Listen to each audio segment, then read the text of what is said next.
Hey guys, what's up? It's Scarce Theater here. Now, in the past on this channel, I've talked about popular YouTubers who are dealing with stalkers or just going through some type of drama, such as Elisa Lam and Marina Joyce. Another popular YouTuber going through some stalker stuff is a girl named Tana Mongeau. She just makes vlogs, storytime videos, and stuff like that. A little over a year ago, before August of 2015, she had only around 1,000 subscribers, until she made a series of videos talking about a boy who was stalking her.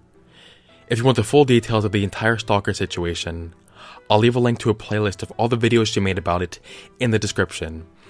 It'll take a couple of hours to watch those videos, so if you're tight on time, I'll try to summarize the situation in just a short amount of time.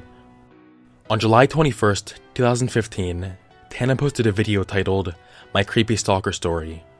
To sum up the video, she just says that in 2nd grade, there was a kid in her class that had a crush on her, and he used the school directory to call her house, and whenever she got on the line, he would just repeatedly tell her how much he loved her.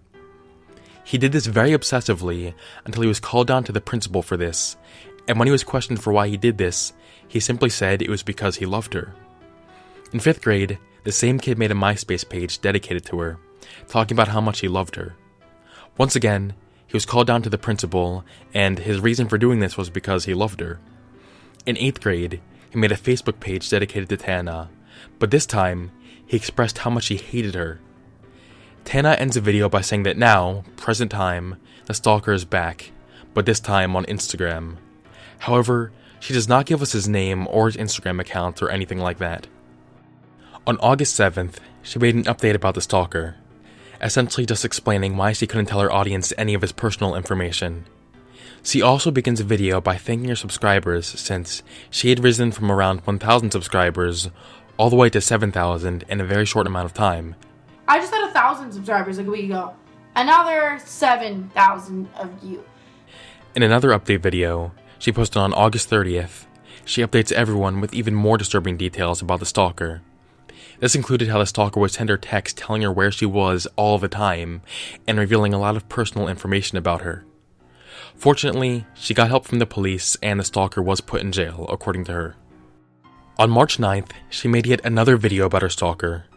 She expressed concern that her stalker was actually breaking into her house because, oftentimes, she would leave the house, and when she would come back, things would be moved around or not be as she left them. On one occasion, her mother came home and brought something inside, and when she went back to her car, all her car doors were shut and locked, and her key was inside the car. Tana's next video is probably the most unnerving one. Tana explains how she woke up one morning and her Polaroid camera was beside her bed. She then went to her suitcase where she thought she left the Polaroid camera, and in the suitcase was 2 pictures. One was hard to distinguish what exactly it was, but the second picture was a photo of her sleeping. She also received a disturbing email from who she believed to be her stalker. The email depicted a graphic story of someone admiring a girl and then murdering her. I'll talk more about the story later. She pretty much ends the video explaining that she's going to move out of the house because she no longer feels safe there anymore. That pretty much summarizes the events of Tana Mongeau's stalker situation so far. Today, Tana Mongeau has over 2 million subscribers. This blow-up was mainly caused by her stalker videos. Because of this, a lot of people believe that she is making all this up for attention. As of now, there are 2 main theories. Pretty simple actually. One is that she's telling the truth, and the other one is that she is lying for attention. And I actually have another possible theory which I'm going to propose near the end of the video. For now, let's take a look at both these theories and try to make an educated decision. Please be open-minded while watching this. First, we'll look at the reasons for why Tana might be lying about this. A lot of people mainly suspect this because of how much attention she has gained from this. It is true, she has gained a lot of attention from the stalker situation. In July of 2015, which is when she first posted the stalker video, she had less than 7,000 subscribers. Now she has over 2 million subscribers, and some of her most popular videos are the ones about the stalker. Now, just because someone gained a lot of popularity from a video doesn't mean that they're lying. So we need a little more evidence than that if you want to make such a conclusion. One huge reason some people don't believe Tana is because of an inconsistency in one of her videos. Remember that video where she mentioned the creepy story that her stalker sent to her?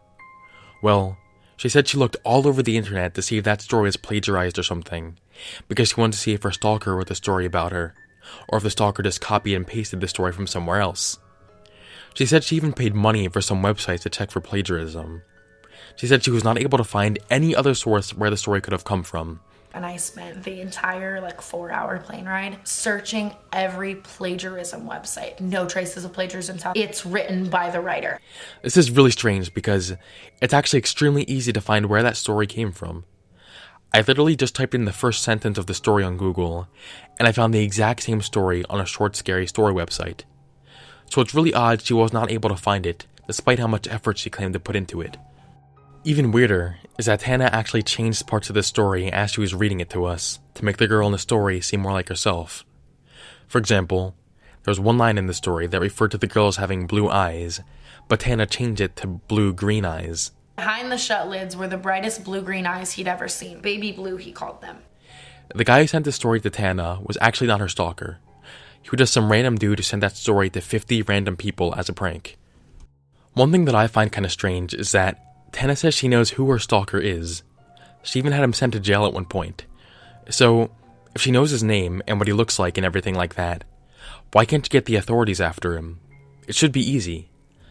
I know that she probably doesn't know where he lives, but in one of her videos, she said the FBI was getting involved, so I feel like it shouldn't be too difficult a task for them to track him down. I also find it odd that she keeps making videos about this. She makes it clear how terrified she is, but she keeps giving her stalker attention, which surely is only going to make him continue doing this. So, the only objectively strange thing about her story so far is all the weird stuff that has happened regarding the email that she was sent. Now let's look into some of the reasons for why she could actually be telling the truth. Just off the top of my head, one thing that makes this sort of believable is the fact that she actually included the creepy email she got in the video. We know for a fact that this email was not sent to her by her stalker. So if Tana is lying about the whole stalker situation, then she obviously knows that that email has nothing to do with the stalker. So if she is lying, why would she even include the email in the first place? Wouldn't that just be a sure way to get caught? The fact that she included this makes it seem like she could be telling the truth. In one of Tana's final videos she made about the stalker, she seems very, very convincing. In the video, she's pretty much just answering all of her questions about the stalker, and even addresses the people who think she is lying. The video gets convincing when it reaches the part where she is on the verge of crying. So for everybody asking my family standpoint, that is it. I don't know. I'm fucking scared. They're fucking scared. And I would hate for that to happen to my mom. And it does look pretty real. She also shows us that she is balding a little bit from the stress. Now, maybe she's just a really good actress, and maybe she just created the bald spot herself to sell it. But I think all this looks fairly convincing. Now here's the third theory that I was talking about earlier. I'm not saying this is what I think is the case, but it's just a possibility that I thought of. Maybe her first couple stalker videos were true, but then she saw how much popularity it got her, so she made more stuff, and this time made some stuff up so she could get more attention. Once again, I'm not saying this is true, it's just a possibility. So if you want to know which of these I think is true, I'm not going to tell you for a few reasons. One, I don't think we really have enough information yet to make a solid conclusion. But the main reason is because I know a bunch of people will be angry at me, regardless of what I choose. If I say she's telling the truth, then a lot of you will get angry at me for being too gullible. If I say she's lying, then a lot of you will get angry at me for being too skeptical. So really, I'm just presenting the facts here, and I'll let you guys decide what you believe based on what I covered here. Thank you for watching, and I will see you on the flip side.